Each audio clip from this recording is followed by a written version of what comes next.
There was a man named Thorvald, the son of Asvald, the son of Ulf, the son of Yxnatoris.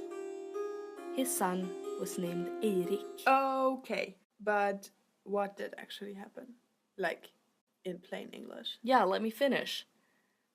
Father and son removed from Jadar to Iceland because of manslaughter and occupied land in Hornastrandir and dwelt in Drangar. In the summer after a large defeat, Eirik went to live in the land which he had discovered and which he called Greenland.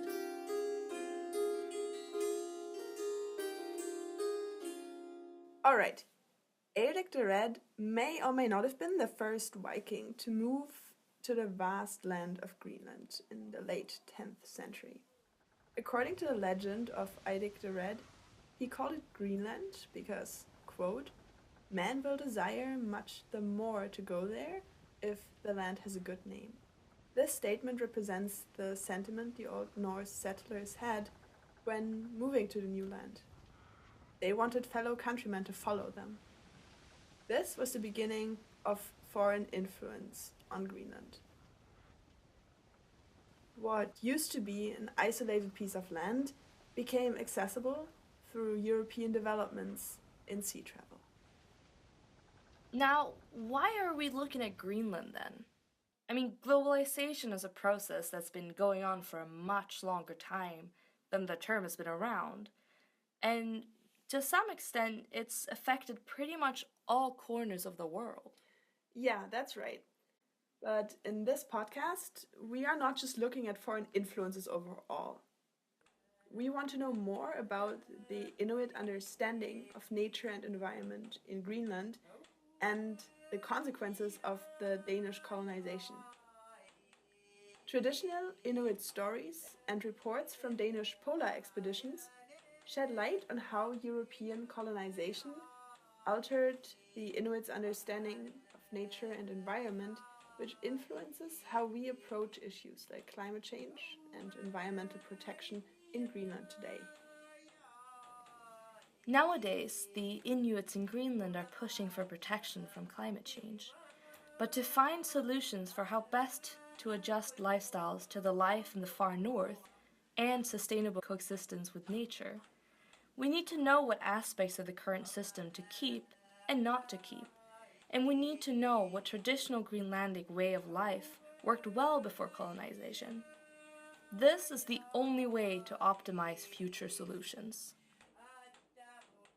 Nature in Greenlandic Inuit culture was traditionally seen as something to be cautious of, but also something that was still in a rather equal, if not more powerful, positions than humans. There was no sentiments that humans could control nature. The nature possesses agency. We see that in Greenlandic tales and myths a lot, like the ones that children are told growing up. Now, we interviewed Alfred and his daughter Nuni Jakobsen, both born and raised in Greenland. The traditional Inuit stories, they're actually very, very philosophical and also imaginary for the children's minds. So that children can, with their own eyes and with their own daily lives, can relate to, for instance, the stories about the northern lights. The Inuits didn't view the Northern Lights as the romanticized, breathtaking, and magical phenomenon the popular culture views them as. We told them, the children, about the northern lights, how they dance with the walrus skull and so on. And if you whistle to the northern lights, they would come nearer and they would come down and pick you up and something like that. According to Nuni, these stories are an important part of a child's education. Not the formal school kind of education, but the education you receive at home. Many of these stories are relatively dark or violent when you look at them at first, but all of them have a message. In the case of the Northern Lights, it tells you that you shouldn't underestimate nature, which is something every child should learn in order to survive in their extreme environment. Don't anger it. Don't challenge it. It's much more about coexistence. If you don't whistle at the lights, they won't come down to get you. Many of these stories were not written down. Rather, they were passed down orally through generations. But there are exceptions to this rule. The story of the whale and the eagle is one of them. Qangago niviarsiaranguit marluksissami illeruusaalerput. Uyaqqanik illunguusaliorlutik anaanaasarlutik. There were two sisters who were supposed to find a husband. Their brothers wanted to see them married, so they found a husband for each of their sisters. One married an eagle. The other one married a whale. But the sisters didn't feel good about staying with the eagle and the whale. They wanted to leave but couldn't. It was then up to the brothers to save the sisters from their husbands. Once again, nature is not inherently good and romanticized, or bad here. The sisters have to be freed from the eagle and the whale, and yet, the eagle and the whale appear equal to the humans in the story. After all, they do marry two humans. This also shows in the story itself, like in this passage. Towards evening, the eagle appeared out at sea, with a walrus in each claw. And as he passed the house of the wife's brothers, he dropped one of them down. But when he came home, his wife was gone. Then he simply threw his catch away and flew, gliding on widespread wings, down to where those brothers were. But whenever the eagle tried to fly down to the house, they shot at him with their bows, but none of them could hit.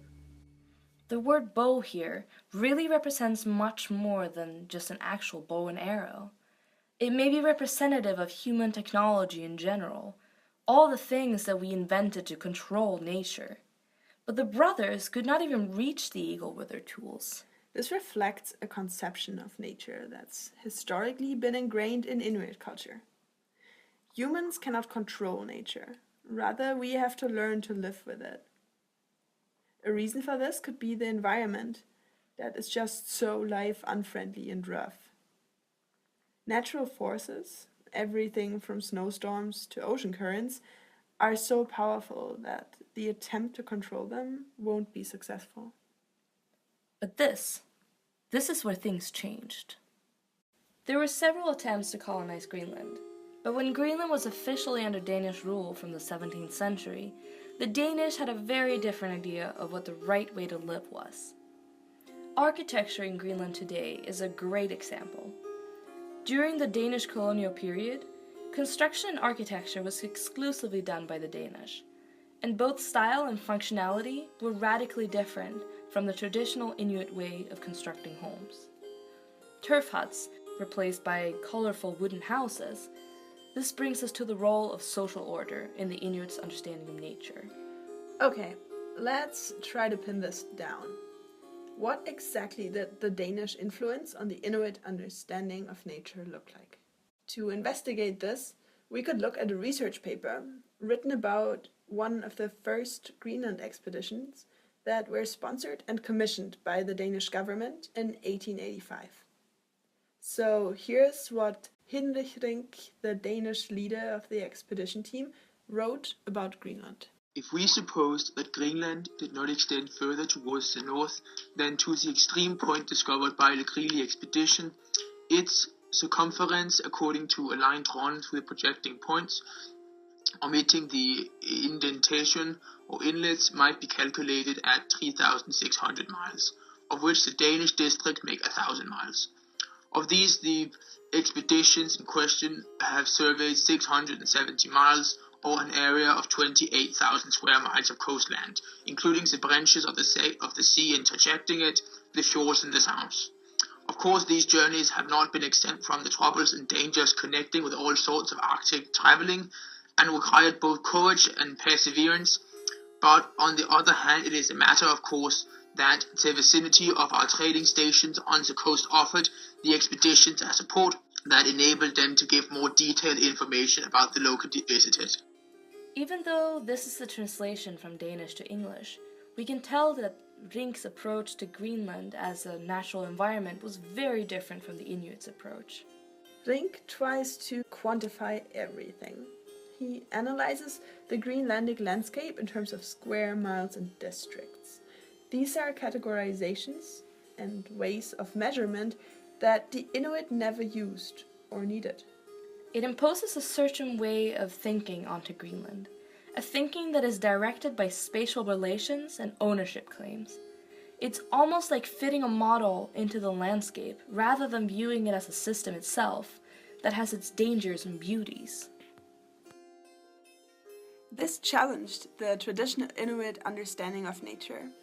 They were now expected to live in a way which was out of tune with their relationship to the environment.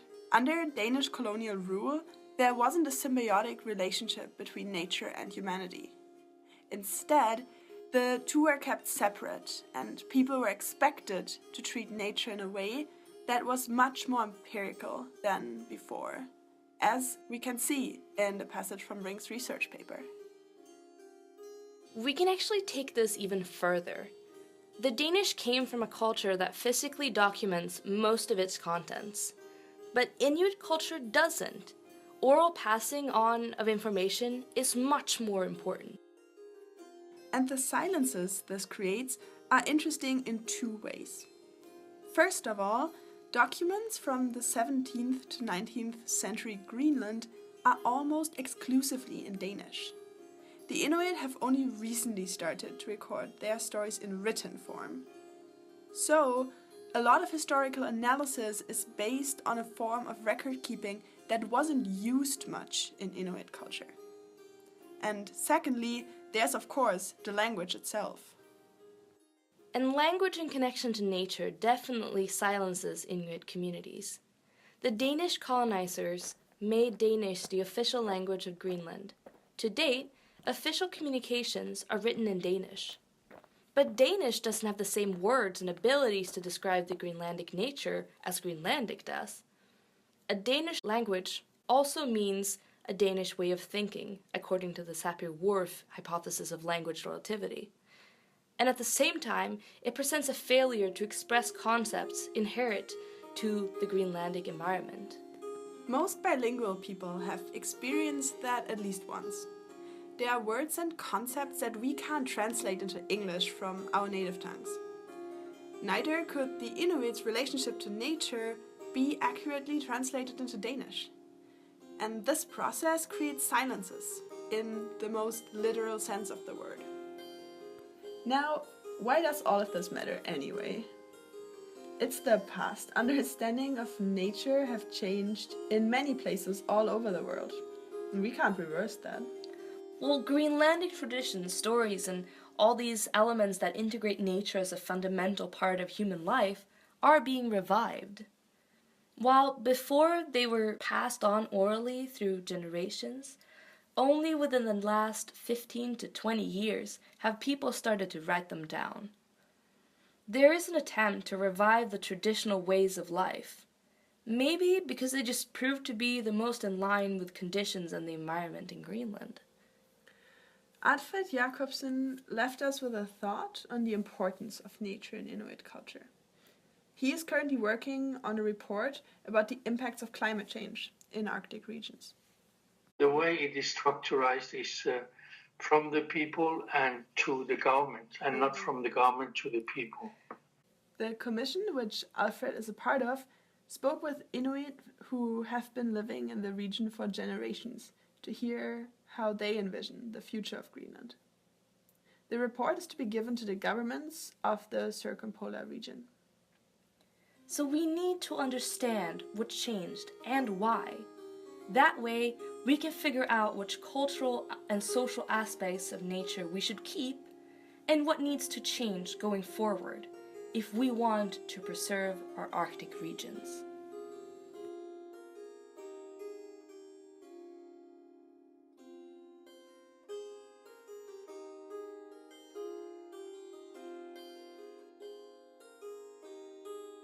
We would like to thank Alfred and Luni Jakobsen for giving us what the internet couldn't give us, genuine experience and generational knowledge, and for sharing that with us. And we would also love to thank Carl Kröning Sørensen for his invaluable Danish accent.